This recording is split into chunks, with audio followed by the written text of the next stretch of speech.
dia, colegas. Meu nome é Pedro Lopes. Já entrando um pouquinho nos meandros da moção e da definição, quando a gente fala que o direito não deve proteger as pessoas de serem ofendidas, a gente está falando que não deve ter essencialmente proteções legais ou sanções para aquelas pessoas que são os praticantes de um discurso, de uma escrita ou de outra situação similar que ofenda terceiros. Essa é a questão. Se porventura quaisquer situações que a gente venham disso devem ser tratadas de uma maneira simples pela sociedade civil como um todo e não pelo direito. Isso não deve chegar aos tribunais, não deve chegar ao direito penal e não deve chegar a outras instâncias similares. O direito se mantém fora dessa esfera de discussão da sociedade civil. E para disso também, quando a gente está falando de ofensa aqui dentro, a gente não está falando de calúnia, a gente não está falando dessas circunstâncias de maneira geral, a gente está falando do uso mesmo do discurso para ir contra valores de terceiros, opiniões de terceiros, de maneiras que elas agora, as pessoas receberam esse discurso, se desestabilizam, desgostam, se sentem mais uma vez tocadas negativamente, ofendidas e por aí vai. Se tem qualquer coisa no ordenamento jurídico tal qual existe hoje que se aproxima disso, seria injúria cívica.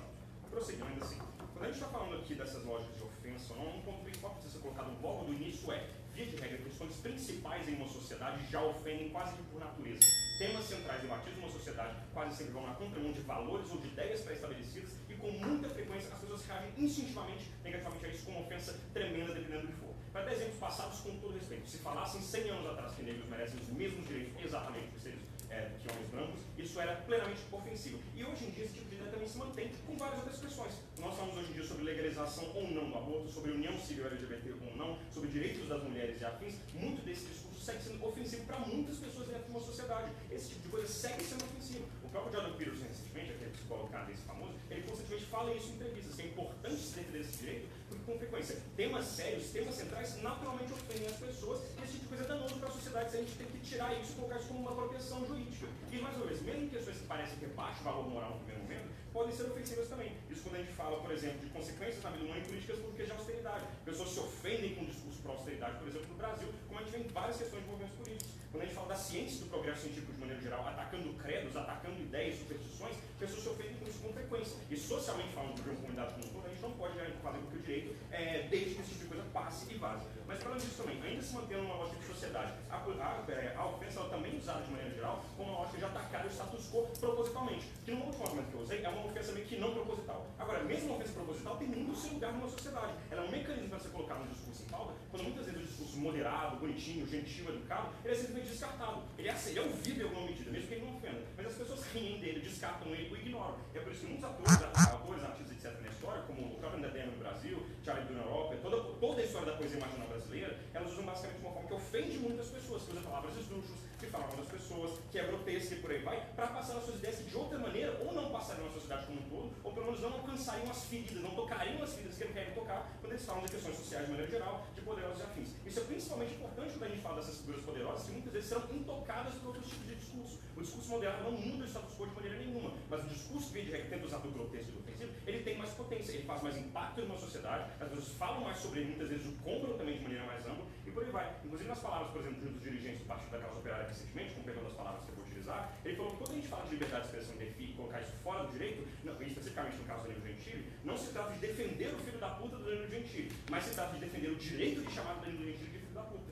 Nesse sentido, figuras poderosas precisam passar para a gente crítica. Eu preciso poder falar o que eu quiser da maneira mais ofensiva possível sobre pessoas poderosas, que isso precisa ser mantido. E para disso também, agora saindo um pouco do aspecto societário, colocando no aspecto mais individual da coisa. Poder sobre ofensas é uma coisa importante, porque a ofensa, ela não, além de estar na palavra que é proferida, a palavra que é escrita, ela também está na forma como eu lido, abordo e sinto em relação a um discurso específico. Eu preciso ter poder sobre como eu me sinto com essas coisas. Não se trata de simplesmente falar, porque eu não vou me ofender com mais nada e pronto, acabou. Não é tão simples assim. Mas é entender que não existe nenhuma garantia na sociedade e não deve existir garantia na sociedade no direito que me proíbe, que me proteja disso aí. Eu tenho que lidar por conta própria, eu tenho que viver disso por conta própria. E já colocando mais um argumento nessas linhas, inclusive, é importante mais do que nunca isso hoje em dia, porque a gente está basicamente criando uma geração de pessoas fragilizadas nesse sentido. Pessoas que não têm que a gente chama de ferramentas emocionais para lidar com questões de frustração, para lidar com questões de ofensa, para lidar com questões que vão contra os valores que elas aprenderam em casa ou que elas formaram consigo mesmas. Isso é tremendamente importante, principalmente quando a gente começa a falar que criar essas ferramentas é bom para a pessoa, primeiro, conviver em sociedade, conseguir ouvir ideias terceiras, ouvir políticas terceiras, ter dissenso, sentir ofensa, e muitas vezes, inclusive, para lidar com dilemas próprios, com momentos em que a pessoa percebe que ela tem ideias contraditórias dentro de si, com momentos que a pessoa percebe que ela vive seus próprios dilemas, seus próprios buracos emocionais e intelectuais, e muitas vezes a pessoa, quando ela não tem essas ferramentas, ela não consegue lidar nem nesse sentido consigo mesma. E como que a sociedade não tem essa proteção, cria essas ferramentas? Essa pessoa é colocada num mundo em que ela tem que conviver com isso em alguma medida. Não é simplesmente um mundo grotesco por si só, mas é um mundo em que essa grotesquez ela é presente e a pessoa tem que entrar em contato com ela. Ela vai ter os seus espaços seguros vida invariavelmente. Ela vai tentar ser a sua família, ela vai tentar ser seus próprios amigos, ela vai ter espaços de conforto ainda assim, onde ela pode tentar lidar com isso com mais calma. Mas vai necessariamente existir outra parte do mundo que vai viver na base ainda assim da ofensa, que vai viver na base do grotesco. E a pessoa tem que conseguir ouvir esse tipo de coisa, tem que conseguir conviver com esse tipo de coisa. E tem que entender que não é o direito que vai salvá-lo ou proteger em qualquer sentido. É ela mesma com a sua própria mente e as ferramentas que ela vai desenvolver nesse processo. Tá? Os mecanismos legais que a gente tem hoje para proteger as pessoas de serem ofendidas não são exatamente o que possibilita que existam esses espaços seguros da nossa vida pessoal? Não necessariamente, mais uma vez, espaços seguros a gente pode formar baseado escolhendo as nossas companhias, vivendo com a nossa vida da maneira que a gente colocar melhor. E exercendo diálogo com pessoas próximas a gente, falando, olha, eu prefiro que você não age dessa maneira. Se são pessoas que vão entrar no seu ciclo de maneira geral, você é quem cria esses espaços seguros. O direito não tem absolutamente nada a ver com isso. Para além disso, inclusive, já terminamos, mas vai terminar sempre vendo algumas coisas. Mais uma coisa importante é que a gente está falando de válvulas de segurança também contra a violência real. Mesmo o discurso ofensivo, muitas vezes, ele pode cometer excesso sim. Às vezes ele pode defender a violência com medida, etc.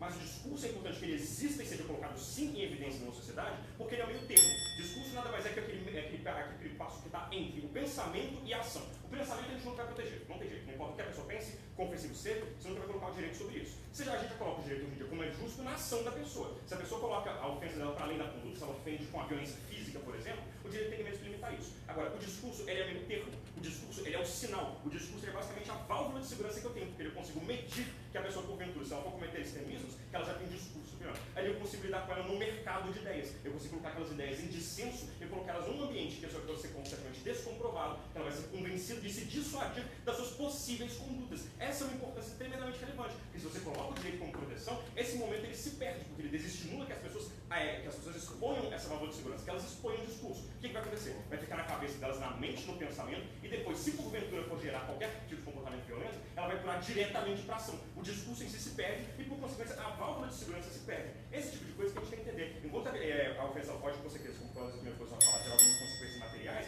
no fim das contas, a gente protege essas consequências materiais justamente permitindo que a ofensa exista em alguma medida, para que as consequências, que se mais uma vez, são o último passo da conduta, elas consigam ser percebidas antes, protegidas antes e, mais coisas, dissuadidas e convencidas do contrário mais cedo. Muito obrigado.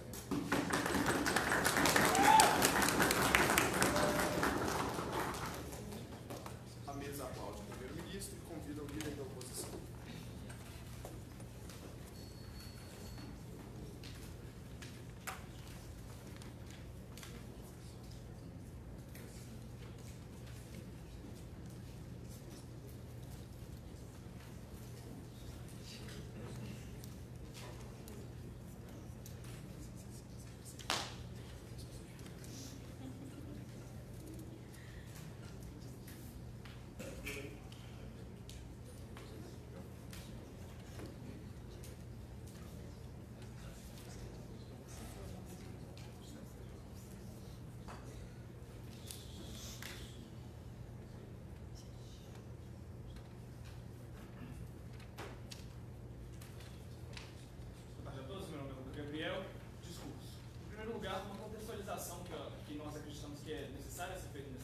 Porque em alguns momentos parece um pouco que a bancada de defesa está um pouco desconectada da realidade do que realmente acontece no status quo, como esses casos são tratados, como esses casos são lidados. Então, a título de contextualização, o que acontece no status quo, como funciona o direito atual. Atualmente, o direito resguarda, sim, a liberdade de expressão, no entanto, ele pune ofensas. As ofensas que são punidas dentro do status quo são casos extremamente pesados, são casos em que realmente houve um dano comprovadamente profundo para as pessoas. Para você ter uma condenação por danos morais dentro do status quo do direito, a gente precisa ter uma prova além do mero aborrecimento. O mero aborrecimento, que é um termo jurídico colocado exatamente para isso. Apenas você se sentir ofendido, apenas você não gostar de determinada pauta, apenas você achar que protestos pela liberdade sobre o aborto ou questões sobre austeridade não deveriam ser discutidas, isso não se encaixa dentro do status quo de ofensa que nós estamos defendendo aqui hoje. Então, isso é necessário ser postulado. Nós temos mecanismos jurídicos para garantir que as ofensas que são tratadas aqui hoje sejam, de fato, os danos profundos.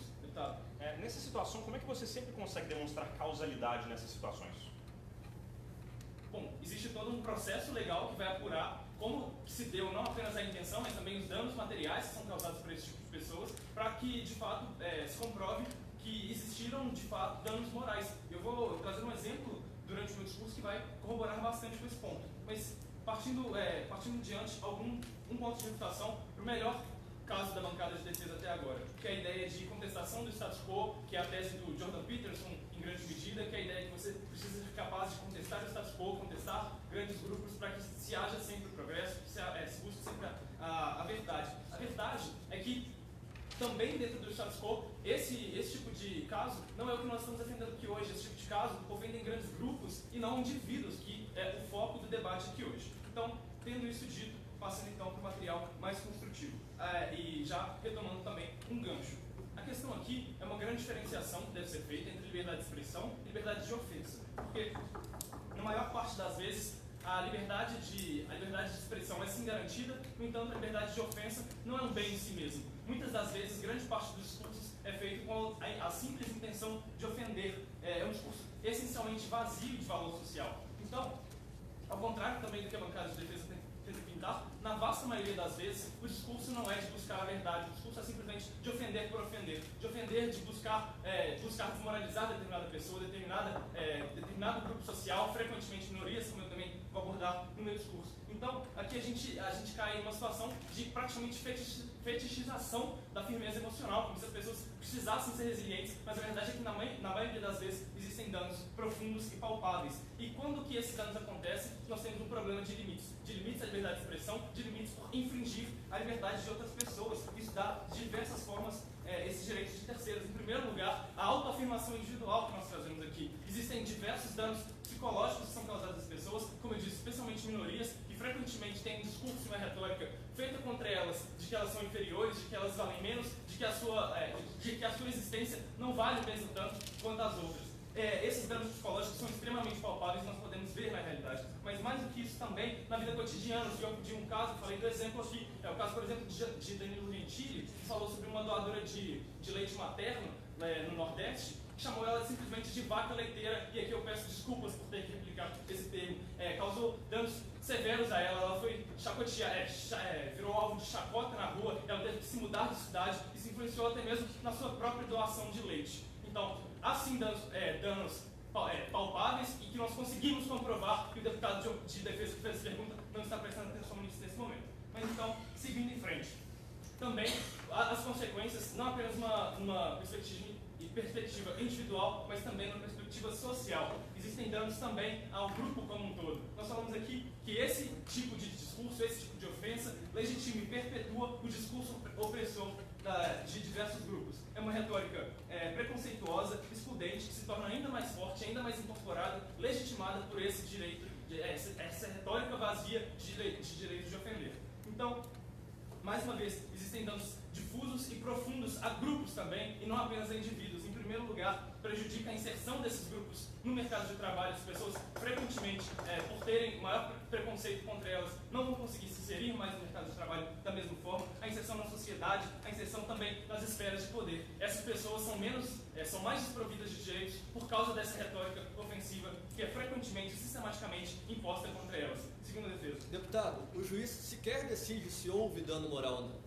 O acusante tem só que provar que ele se sentiu ofendido. Isso não é muito subjetivo? Na verdade não, nós iremos inclusive demonstrar a estatística de casos que foram realmente punidos no próximo discurso que vai me seguir, mas a verdade é que é difícil de realmente ser provado que existiram danos morais, e esses casos são tão profundos que nós acreditamos que eles devem ser punidos, nós acreditamos que o Estado tem o dever de mitigar isso, e aqui eu entro no meu terceiro ponto. Por que o Estado tem o dever de mitigar isso? Porque nós devemos garantir aparatos legais e jurídicos para resguardar isso. Em primeiro lugar, para punir infratores para compensar o seu dano causado. Isso aqui tem duas repercussões. A primeira delas é punir infratores por um senso de justiça que nós acreditamos ser importantes. A vítima desses danos deve ter o direito de ver que essa pessoa que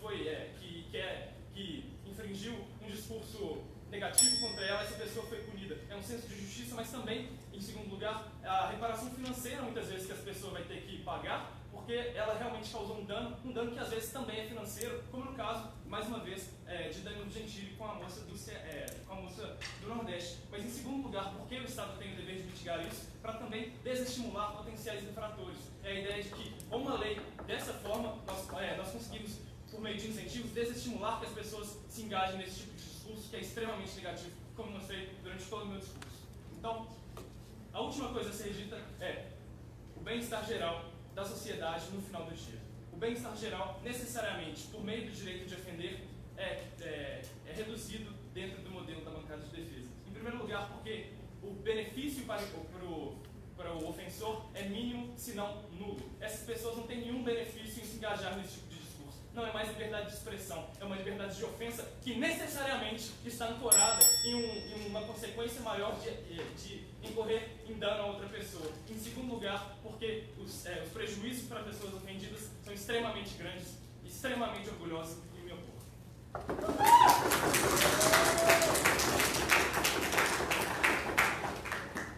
A mesa agradece a líder da oposição e convida o vice-líder do governo.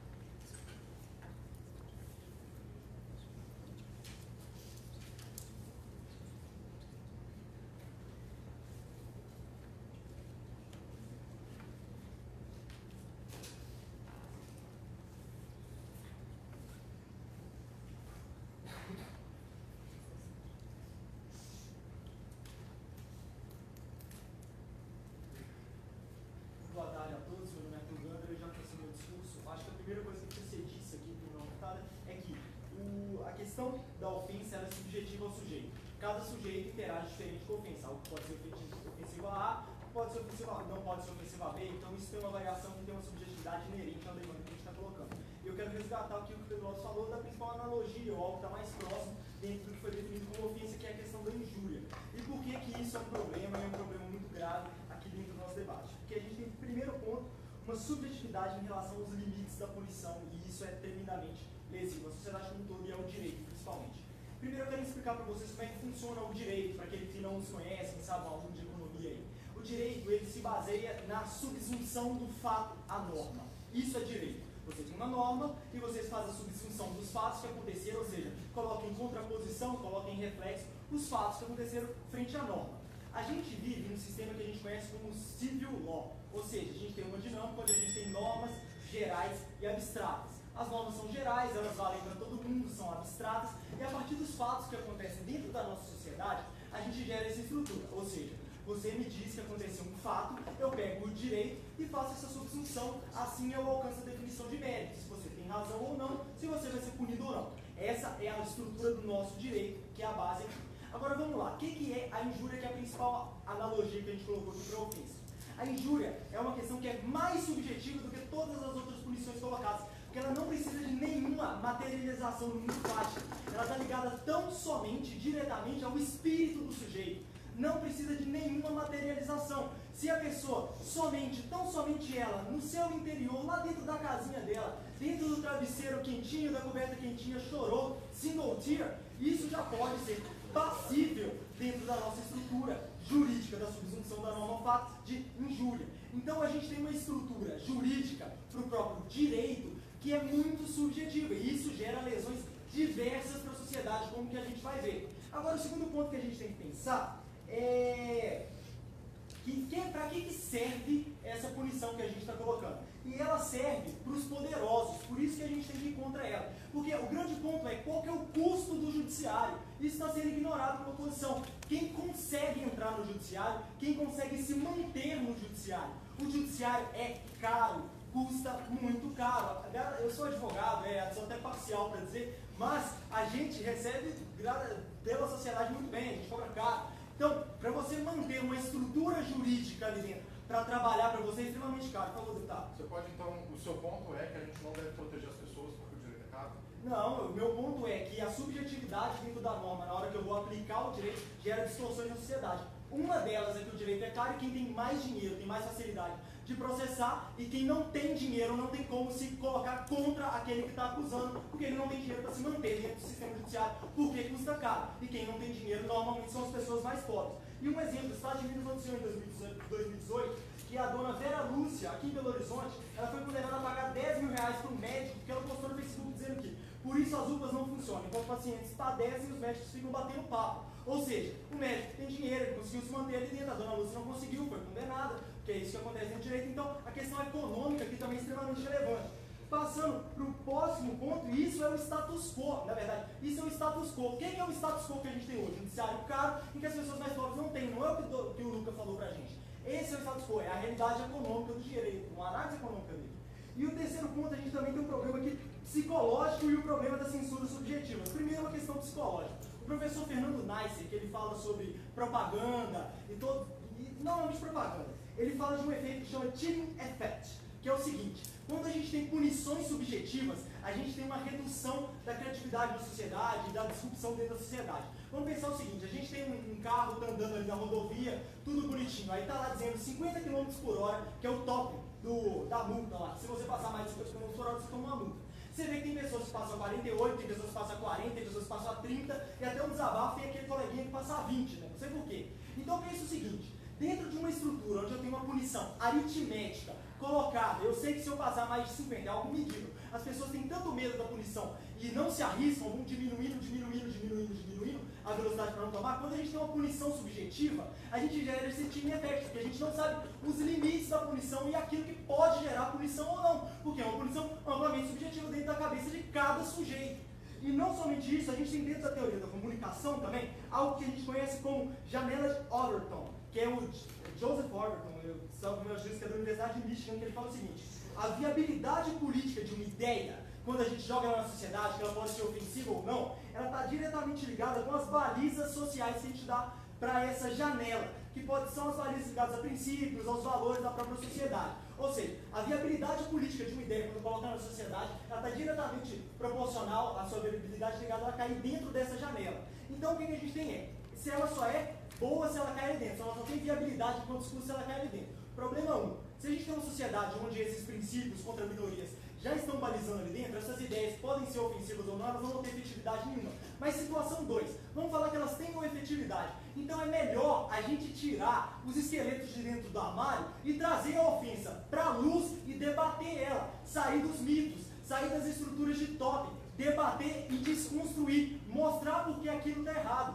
que é o que acontece na nossa sociedade hoje. Por isso que a gente fica discutindo por exemplo, se a ditadura foi boa ou ruim, ou se o nazismo foi esquerda ou direita. A gente tem que tirar isso que é ofensivo para o coleguinha, trazer para o meio, debater, desconstruir e criar uma sociedade dentro das melhores bases possíveis, dentro da teoria do discurso. Então também a gente tem uma outra coisa que é a judicialização do discurso público, que é igual o Ciro Gomes coloca pra gente: ele processa todo mundo que fala mal contra ele e ele é processado por todo mundo que ele fala mal. A gente tem que tirar o discurso do judiciário, tirar o discurso do direito, trazer o discurso para a sociedade. E o deputado Yoshi diz, nunca falou que ele vai falar que casos realmente punidos são poucos. Isso é irrelevante. O custo de você estar dentro de uma ação, de você ser processado, é enorme, enorme. Só de você estar ali dentro tem uma lesão muito grande a você. É muito caro, não só financeiramente, mas também emocionalmente, você está ali dentro. Então, não importa quantos vão ser punidos. Essa estatística é irrelevante para o debate.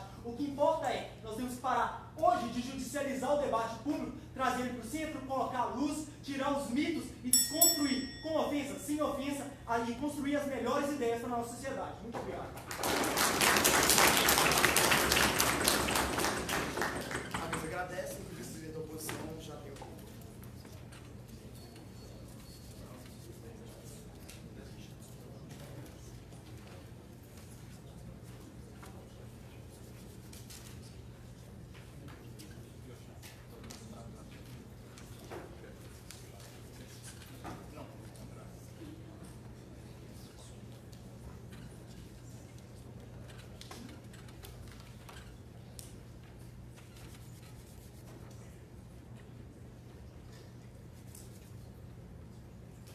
Boa tarde a todos, meu nome é João Pedro de Luna, já entrando direto no discurso. Primeiro, vamos tirar um pouco do debate do mundo das ideias e do abstrato, como foi falado pelo bancada de defesa, e vamos debater de fato o que acontece na prática. Primeiro, a gente já teve uma contextualização relevante do status quo do direito, como que ele funciona de verdade, e eu vou aqui trazer de volta a estatística que a gente trouxe, por exemplo, da condenação de casos de injúria, e por que ela é relevante.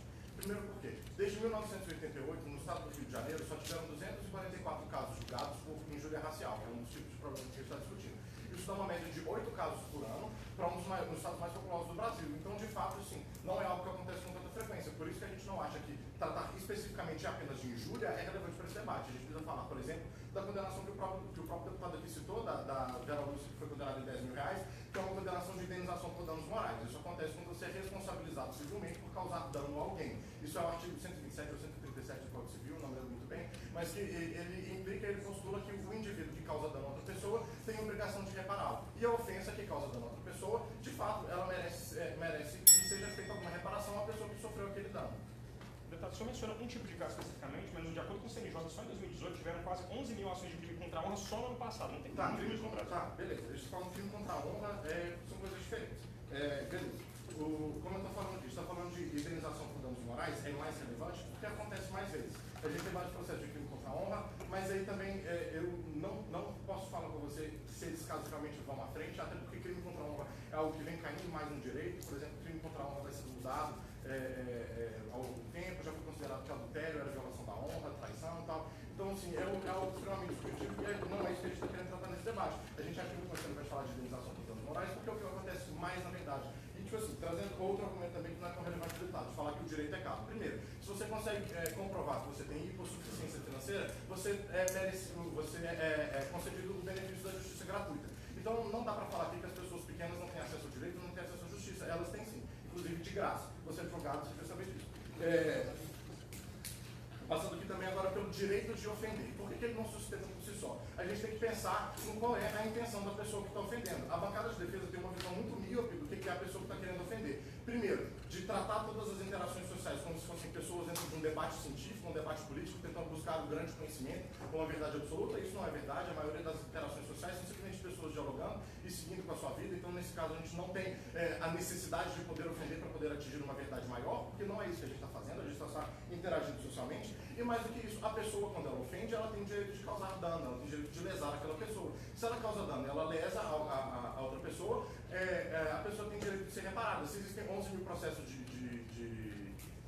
crime contra a honra, é porque tem 11 mil danos e lesões que foram causadas e merecem ser reparados. A gente não pode simplesmente abrir mão de um direito que deve ser mantido, porque ele é caro e nós temos muitos processos disso. Na verdade, isso é mais um incentivo para que a gente responsabilize essas pessoas. Porque, como muito bem citou aqui o deputado Gandra, na análise econômica do direito, é exatamente esse tipo de coisa que faz com que esses comportamentos sejam mitigados. Se a gente cria desincentivos para que as pessoas cometam ofensas, as pessoas vão ofender menos. Então a gente reduz o número dos processos, protegendo o direito das pessoas de não se sentirem ofendidas, sem violar a liberdade de expressão, como meu colega já postulou aqui também. Para além disso, falando de dinâmica social, a gente consegue realmente, de fato, a gente vive uma geração de pessoas que são cada vez mais fragilizadas, que não têm a mesma resiliência emocional que já tivemos no passado, mas assim, na verdade as pessoas só mascaravam isso com alcoolismo e outros vícios. Hoje em dia a gente é mais aberto sobre isso, mas hoje em dia, beleza, as pessoas são frágeis e não sabem lidar com isso. Então, se a gente quer um diálogo construtivo na nossa sociedade, a gente tem que criar um ambiente para que essas pessoas possam vir e dialogar construtivamente. Não é ofendendo que a gente traz mais pessoas para o debate, justamente porque a intenção da ofensa não é de trazer pessoas para o debate, não é de construir, é justamente o oposto, é de lesar, causar dano e destruir. Então, se nós queremos acabar com essa lógica de combate entre pessoas frágeis e pessoas dispostas a ofender e falar qualquer coisa, a gente tem que responsabilizar essas pessoas que estão ofendendo. E, para além disso, como tem que ser dito aqui, a nossa proposta não é acabar com as ofensas, não é fazer com que as pessoas parem de ofender todo mundo. É simplesmente responsabilizar as pessoas quando essas ofensas causam dano a alguém. Isso é importante, porque o direito de ofender não se sustenta por si só. Então, se nós queremos construir uma sociedade melhor, uma sociedade que é capaz de dialogar, uma sociedade que é capaz de seguir em frente e caminhar juntos, nós precisamos responsabilizar as pessoas que causam danos a outra e nós precisamos permitir que as pessoas tenham condição de entrar nesse debate. Se as pessoas hoje em dia são frágeis, não é ofendendo elas que eu vou torná-las menos frágeis. Eu só vou causar mais dano a essas pessoas e levá-las ao ostracismo social. Quando eu perguntei aqui para o deputado, não são exatamente esses mecanismos legais que permitem as pessoas terem espaços seguros na sua vida? Ele respondeu, não, porque eu posso controlar quem participa da minha vida e tal, não sei o quê. Então, beleza, então eu tenho duas alternativas. Ou eu processo alguém, ou eu vivo no ostracismo social. Não é assim que as coisas funcionam. Eu não vou cortar as pessoas da minha vida porque elas podem falar coisas que me ofendem. Justamente porque grandes ofensas podem vir, inclusive, dos meus amigos, podem vir, inclusive, da minha família. O que a gente está querendo defender aqui é que se você ofende alguém, causa dano a essa pessoa, o direito tem que te reparar esse dano. É para isso que o direito serve, para resolver litígio. Então, se eu provoco um litígio ofendendo alguém, a gente tem que resolver esse litígio. O direito não pode se eximir da sua responsabilidade de resolver um problema, porque isso é caro, ou porque acontece muitas vezes, ou porque dentro do debate científico é necessário ofender pessoas. De novo, nós não estamos falando de debate científico, nós não estamos falando de debate político. nós estamos falando de interação social. Nós temos mecanismos, inclusive, para assegurar que as pessoas abusem desse direito, como meu colega aqui citou o caso do mero aborrecimento. Então, quando eu processo alguém por danos morais, principalmente danos morais é importante porque é mais fácil de debater nesses termos. Por quê? Porque ele é um caso material, eu tenho que comprovar a ofensa, que é a causa, o dano, que é a lesão que eu sofri, e o nexo causal entre eles. Se eu consigo fazer isso, qual é a justificativa para que eu não possa ser indenizado por isso? Alguém cometeu uma ação que me imputou dano, prejudicou a minha vida, como no caso aqui da moça que foi chamada de vaca leiteira pelo Danilo Gentili, o que é um absurdo esse caso. Eu gostaria de reiterar para que vocês possam entender o tamanho. Uma pessoa que perdeu o emprego e teve que mudar de cidade por conta de um comediante que transformou ela numa piada. Então, de novo, nós não podemos comprar aqui essa lógica de que a gente pode ficar estereotipando outras pessoas para fazer piada. Nesse processo, eu também me coloco no estereótipo de que eu sou uma pessoa que ofende, uma pessoa opressiva, cria essa dinâmica de combate. E como que a sociedade progride? Se a gente tem duas pessoas que não conseguem interagir e a melhor forma de interação vai ser ofensa, que afasta essas pessoas do debate? Claro que não. Nós temos que criar uma lógica de diálogo construtivo. Nós só fazemos isso construindo ambientes onde o diálogo é possível. Para que o diálogo seja possível, ofensas vazias e ofensas que imputam dano às outras pessoas não merecem ser protegidas. As pessoas devem ter o seu direito de participar do debate resguardado. Se o direito de participar do debate só pode ser resguardado penalizando as pessoas que cometem esse tipo de ofensa, então esse tipo de direito é válido, ele deve existir. Por isso é que nós defendemos que o direito das pessoas de não serem ofendidas deve sim ser resguardado legalmente e juridicamente.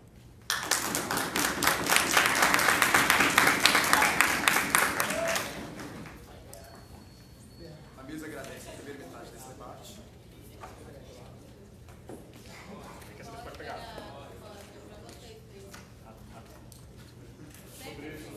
Foi o que eu tinha, mas tudo bem. Pausa para a água. Tá, tudo bem. Assim que os debatedores tentarem se hidratar, o membro do governo poderá se tirar o voto.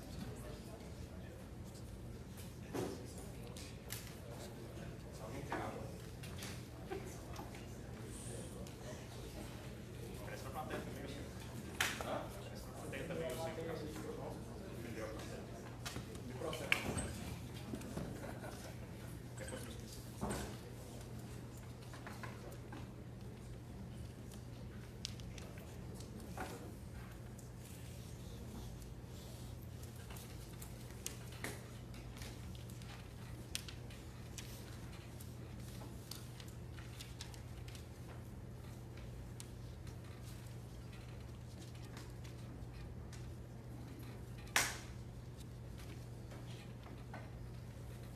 Boa tarde a todos, meu nome é Larissa Tadib e eu vim aqui provar para vocês porque a oposição se baseia em algo que não é função do direito. E essa é a nossa principal tese aqui. A gente fortalece todo o nosso ponto a partir da diferenciação do que seria uma lei moral e uma lei jurídica. O campo de gostar e o campo do desgostar está bem no campo da moral. Por quê? Porque ali a gente tem vários vieses. Não necessariamente o que eu gosto é aquilo que você desgosta. Isso é uma discussão moral, em que caso você me desagrade, eu tenho mecanismos sociais em que eu posso simplesmente te evitar. Eu posso simplesmente sair, virar as costas e falar, ok, isso não me cabe. Isso é um mecanismo social em que as pessoas vão se ajustar a isso. Porque essa não é uma discussão de direito. A partir do momento que você faz um tipo de campanha, um tipo de propagação, que seja do ódio, da ofensa, da calúnia, eu posso simplesmente dar um boicote à sua ideia. Isso é algo que me é permitido dentro do campo social. O que vocês querem propor é uma captura da moral pelo direito, algo que não é positivo. Afinal, o direito é a última instância. A gente criou o direito a partir de consensos, deixando inclusive algumas brechas para que o juiz pudesse decidir em cima dele. O direito não surge por si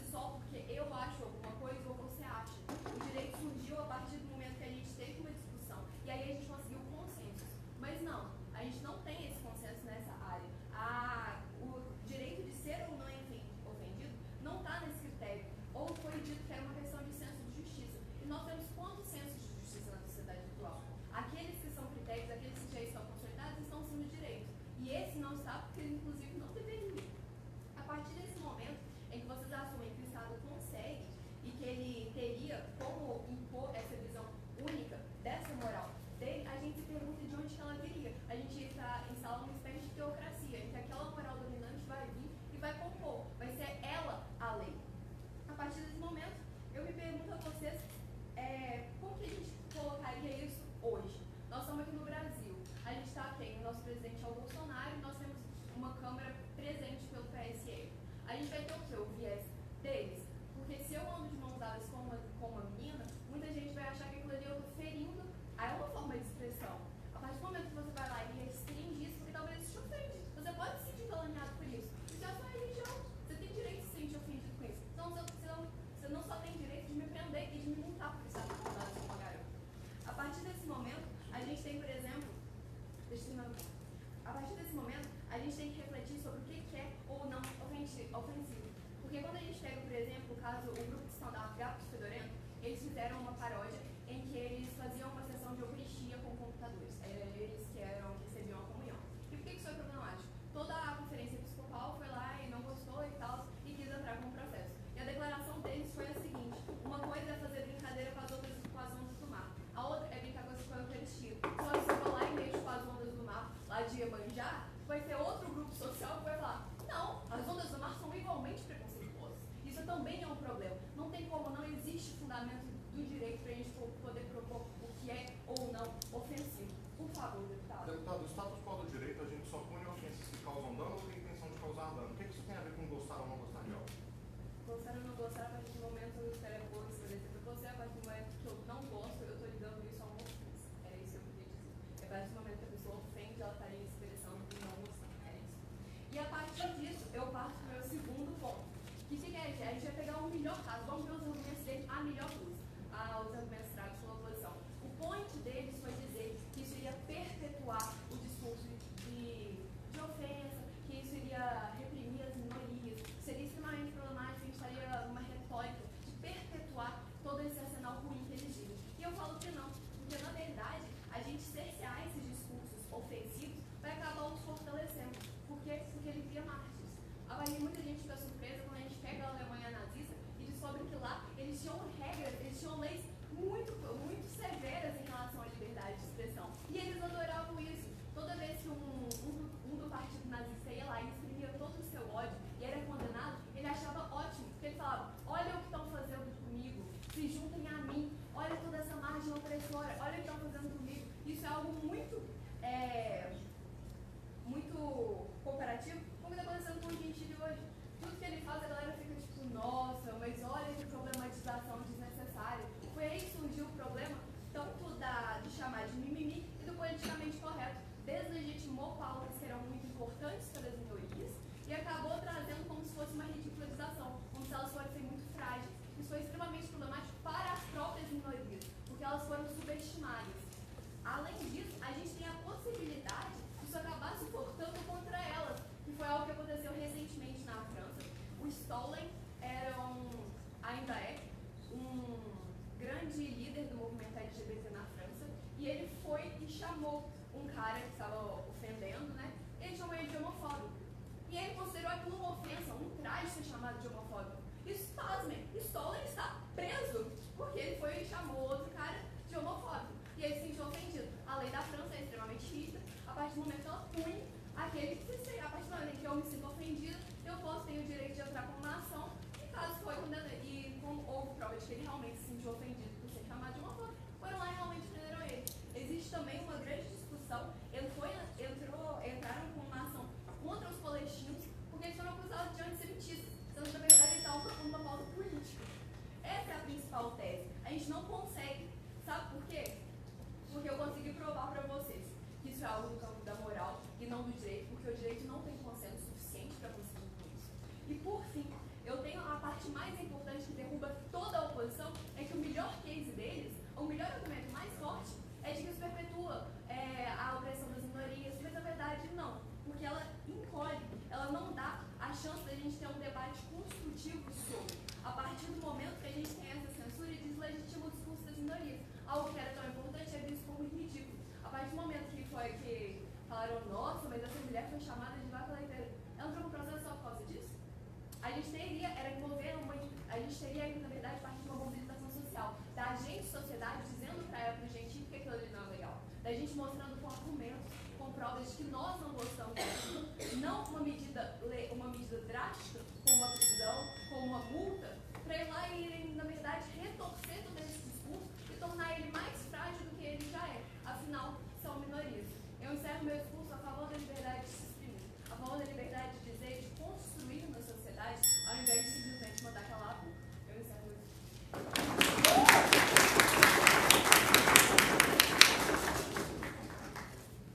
A mesa agradece ao senhor governo e convido agora a sua oposição para iniciar seus trabalhos.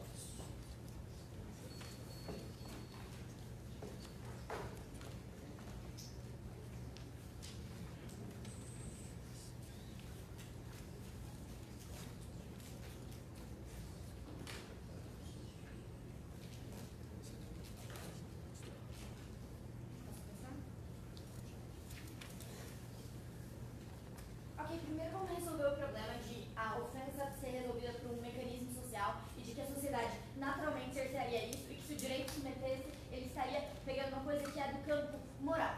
Bom, não é exatamente assim, porque tem muitas pessoas, especialmente as minorias que a gente considera como os stakeholders mais relevantes nesse debate, que elas não têm outras formas de proteção social que não o direito. Porque o deputado Lopes ele trouxe pra gente, por exemplo, que se você se sente ofendido com alguma coisa, você pode ir para sua zona de conforto, conversar com a sua família, conversar com seus amigos e resolver esse tipo de coisa. Mas na verdade a gente tem muitas minorias, como por exemplo LGBTs e outro tipo de pessoas, que eles não têm com quem conversar, porque eles não têm nenhum tipo de apoio social para acatar esse tipo de ofensa que é dado contra eles. Então, nesse sentido, o direito aqui, ele teria não só a função de proteger essas pessoas, mas ele teria esse caráter contra-majoritário de priorizar o bem das minorias e priorizar proteger elas porque elas são extremamente vulneráveis nisso.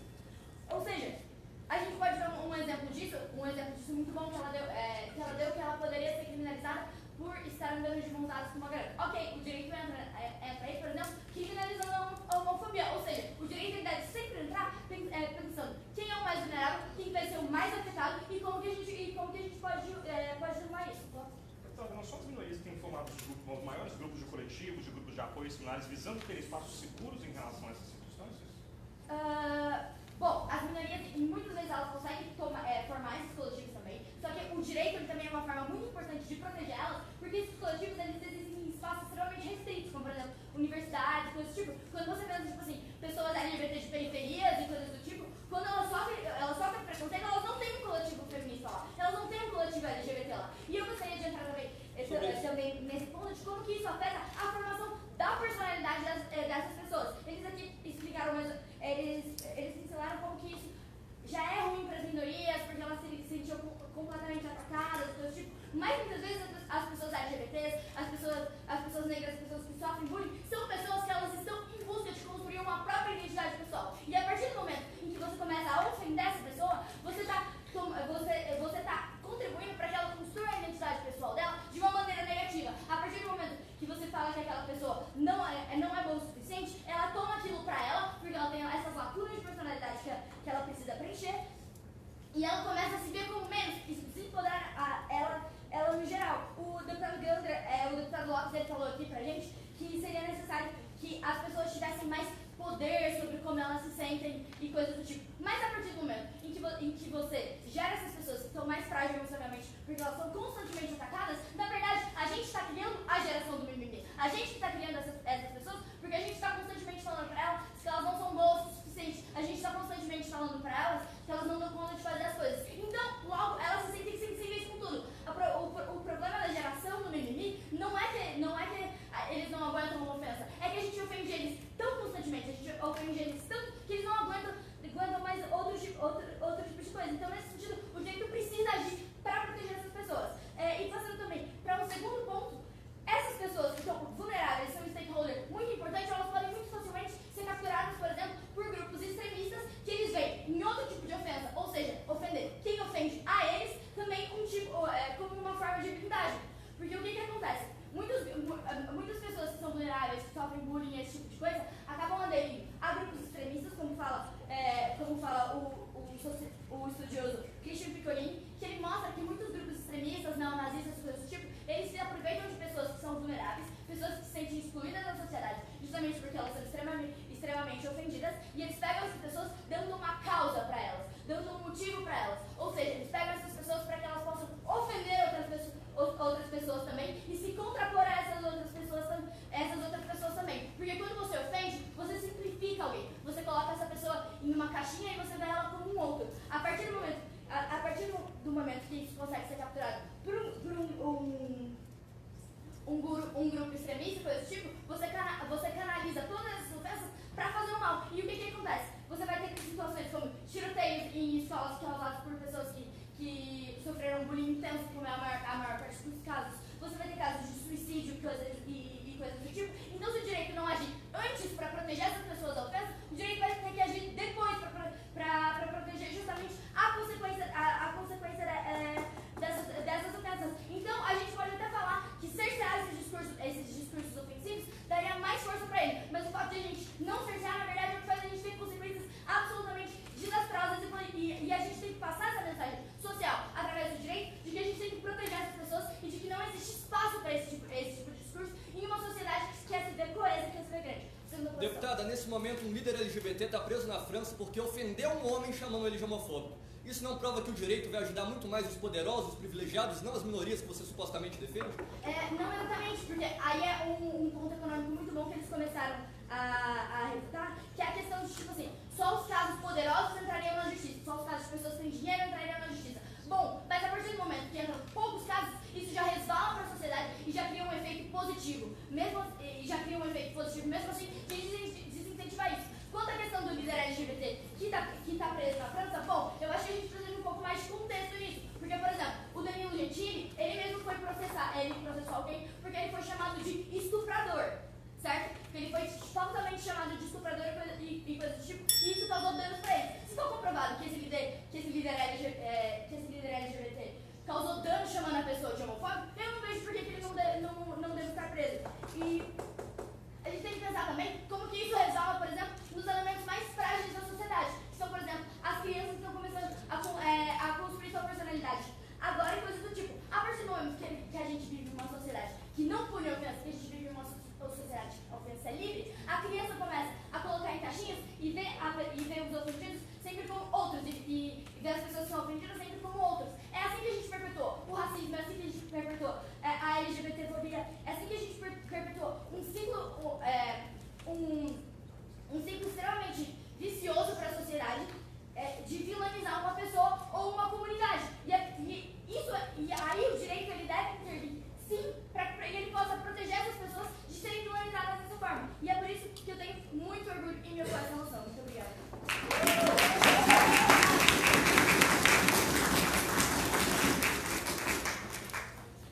Fim da parte construtiva, a mesa convida o primeiro dos grupos que nos ajudarão a adjudicar essa parte.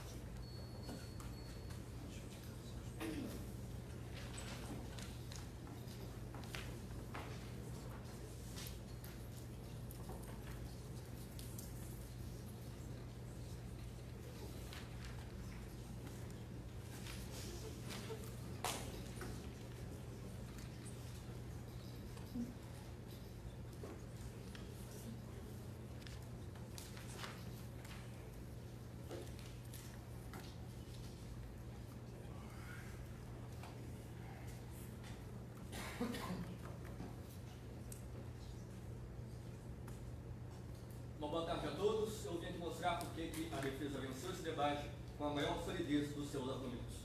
Primeiro, eu queria começar com que a bancada de oposição falou muito da questão das minorias. Eles esquecem de um ponto importante que foi provado aqui na minha bancada como um todo.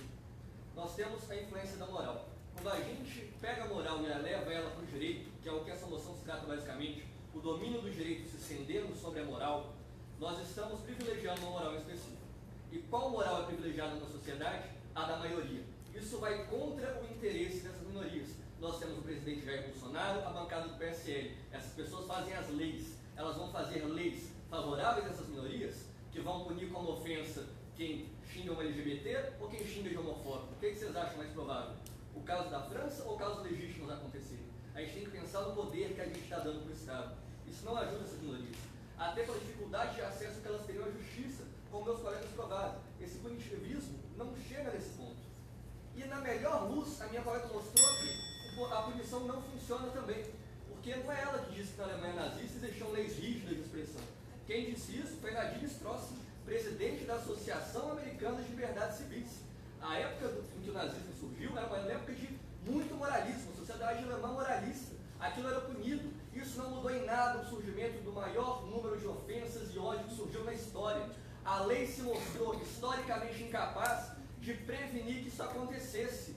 Nós temos um dado fático forte. Os senhores foram hipótese de que a lei vai conseguir. Nós demonstramos que hoje não acontece com os meus colegas da primeira bancada e demonstramos que nem no melhor dos casos acontece com a minha colega Laís. Não aconteceu sequer na Alemanha. Luca.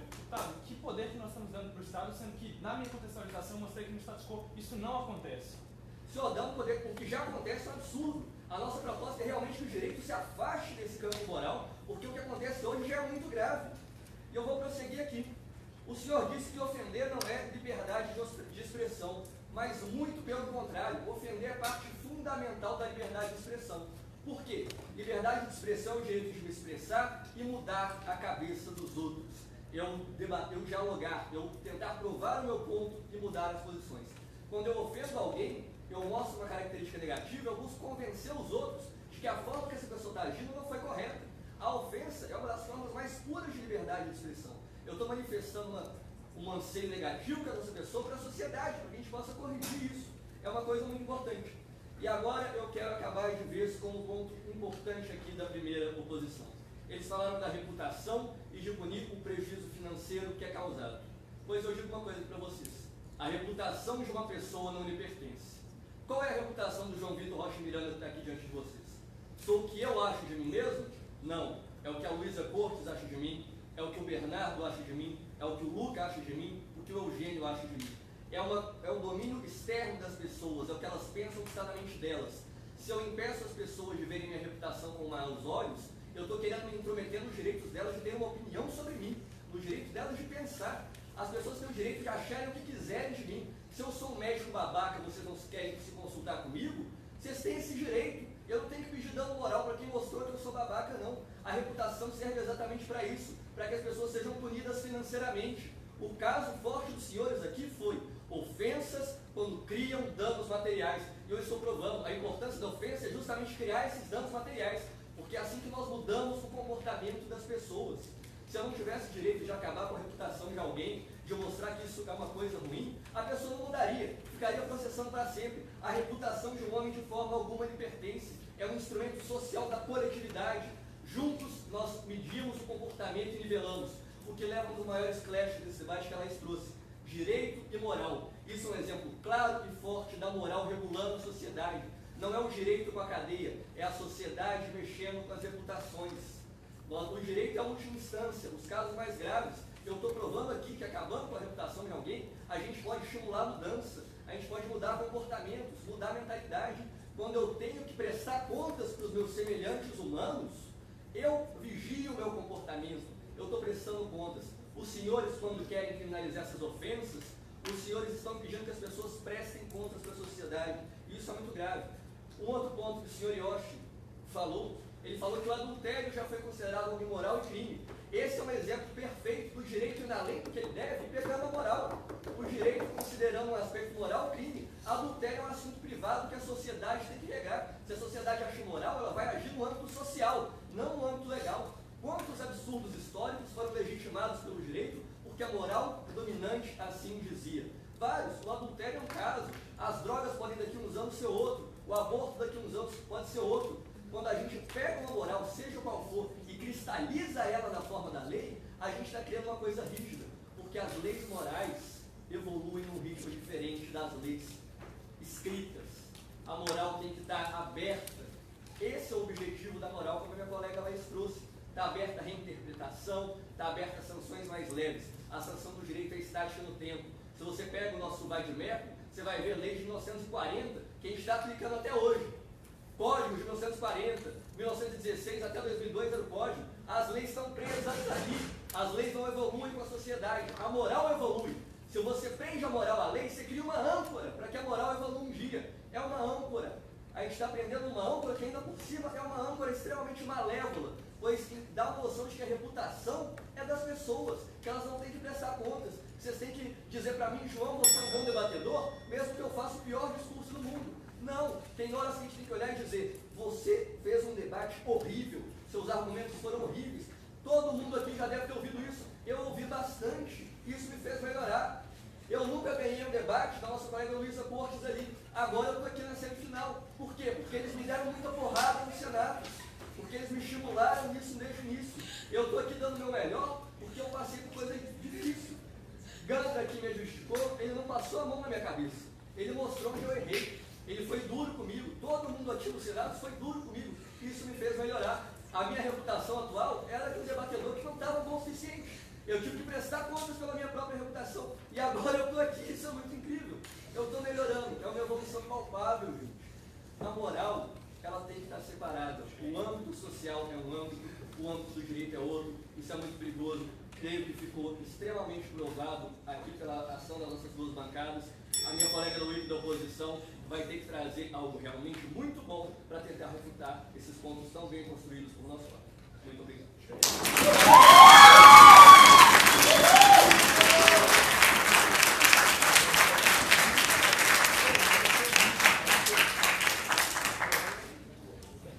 A defesa ganhou o debate. Segundo o João Vitor, é para refutar esse claim que nós temos feito da oposição. Não faça piada nova. Tá, muita gente aqui ainda não ouviu. Leonardo, não fica ofendido.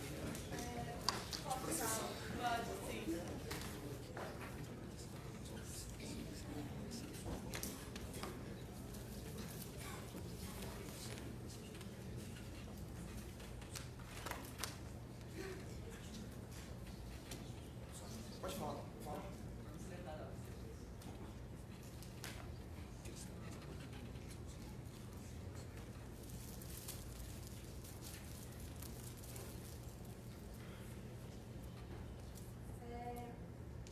Boa tarde. Eu queria começar falando sobre a ideia do discurso como uma espécie de válvula de segurança, trazida pela defesa, que faria com que as pessoas escondessem as ideias problemáticas delas, continuassem acreditando nessas ideias que não foram confrontadas e tomassem depois ações violentas.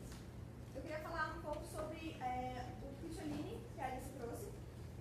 O Picciolini, ele já foi envolvido em um grupo extremista. Ele foi membro alto de um grupo neonazista. E hoje em dia ele consegue reformar jovens membros de grupos extremistas. O que ele fala é que as pessoas que agem nesses grupos extremistas, eles não realmente acreditam nesses discursos. Eles não acreditam na lógica desses discursos. Eles fazem parte desses grupos porque eles precisam sentir um senso de comunidade. Como a Alice disse, esses principais stakeholders são jovens de comunidades, jovens isolados que não têm uma boa estrutura. Ou seja, eles precisam desse senso de comunidade. Eles vão entrar nesses grupos não porque eles acreditam nessas ideias, não adianta refutar essas ideias necessariamente. Eles precisam entrar pelo senso de comunidade. Sobre isso. Senhora deputada, se a lei não parou os nazistas de verdade, por que ela pararia os neonazistas, que são muito mais burros? Por enquanto eu estou tentando entender a ideia de vocês de que o discurso, ao ser exposto para a sociedade, ele seria refutado e isso faria com que as pessoas acreditassem menos nessas ideias. E isso não é válido, aparentemente, por esse homem que tem sido envolvido em grupos extremistas há muitos e muitos anos. Isso também se liga com a ideia da janela de Overton, que é bem problemática, e isso também já chega na parte do direito, que você trouxe que a sociedade já cometeu erros morais em condenar algumas pessoas e que o direito depois agiu. Mas a janela de Overton, que não foi você que trouxe, mas você contribui para essa ideia dessa forma, ela ainda censuraria ideias, só que de forma mais parcial ainda, mais subjetiva ainda. Porque quem determina se as ideias devem ser censuradas é quem é ofendido ainda, e ela não passa por um julgamento imparcial. É pior ainda, como vocês mesmos demonstraram. A ideia de não aguentar ofensas. A Alice mostrou que os principais stakeholders, eles são vulneráveis e eles não deveriam precisar aguentar essas ofensas. Eles só têm esse mecanismo do direito, eles não têm uma estrutura familiar que ajudaria eles. Para explicar um pouco melhor isso, eu queria trazer a ideia de Manning, do Richard Dawkins, que ele fala que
jovens, por exemplo, não é justamente isso a maior amostra possível de que uma sociedade civil, com pais, jovens, professores e afins, consegue lidar com a questão muito melhor do que o direito, inclusive? No caso dos jovens... bom, eu acho que isso é o que a Alice trouxe. Esses jovens, eles não têm uma estrutura familiar. Por exemplo, se for um jovem LGBT, ele pode ser rejeitado pela família dele. O único mecanismo que ele tem nesse caso é o direito. Ele não deveria poder aguentar ofensas. Ele ainda é jovem, ele ainda está sendo formado. Ele vai internalizar essa ofensa e vai estruturar a personalidade dele em cima dessa ofensa.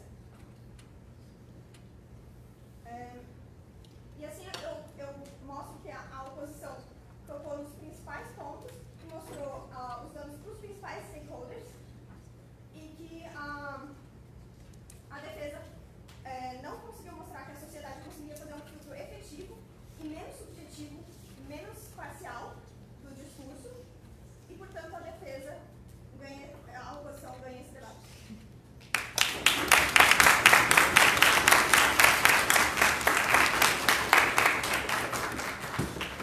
Três pontos, antes de vocês irem. O primeiro deles, naturalmente, é o momento da Nádia, que não aconteceu no ano passado, graças a Deus acontecerá nesse ano. O auditório existe no IBMEC, muito obrigado. Eu acho que é na sala 105, se não for, procure o Rogerinho, outra pessoa da STF, ela certamente os guiará. Parece que é na 105 mesmo, maravilha. Segundo ponto, não há adjudicação oral formal desse debate, todavia haverá informal, assim que nós anunciarmos quem passa, me procurem, se vocês vão procurar, eu terei que stalkeá-los para explicar a adjudicação. Terceiro ponto, acho que ao longo desse torneio, eu ouvi muita gente aqui,